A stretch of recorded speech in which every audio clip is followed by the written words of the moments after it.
শাসনের মূল লক্ষ্য হচ্ছে নতুন বাংলাদেশ। 54 বছরের শাসনের যে বাংলাদেশ ছিল, 5 আগস্ট ছিল, সেই বাংলাদেশের যে পরিচালনা নেতৃত্ব, যে পেটার, তার বিরুদ্ধে চূড়ান্ত প্রত্যাখ্যানের বিপ্লব।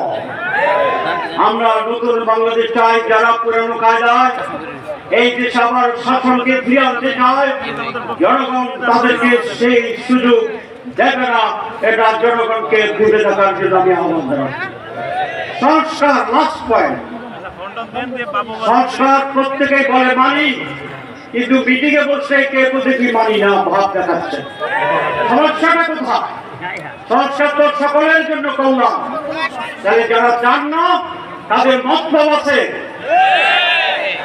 পিয়ার পদ্ধতিতে কেন্দ্র দখল হবে না, তাহলে মতলব পূরণ হবে না। পিয়ার পদ্ধতিতে টাকা দিয়ে ভোট কেনার কোনো সুযোগ নাই, সেই জন্য মতলব পূরণ হবে না। যেটা স্বচ্ছ নির্বাচন, তার বিরোধিতা করা মানে হচ্ছে নতুন বাংলাদেশ গড়ার ব্যাপারে তারা সিনসিয়ার নয়। আরেকটি কথা বলে শেষ করি, যে অনেকে বলে যে সংস্কার হচ্ছে, এটার আইনগত ভিত্তি কিভাবে দেব?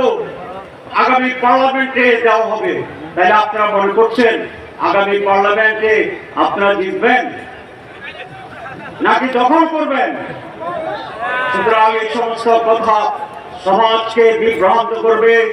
জামাত ইসলামী চায় আগামী নির্বাচনে জনগণ জিতবে, জনগণ যাদেরকে ভোট দিবে তারা জিতবে। শহরার্থীর দুটা মহাসমাবেশ, কারা জিতবে এই মেসেজ কি পাওয়া যাচ্ছে না? ইনশাআল্লাহ বাংলাদেশ বন্দীরাই জিতবে, চাঁদাবাজ বিরোধীরাই জিতবে, সুশাসনের পক্ষের শক্তি জিতবে।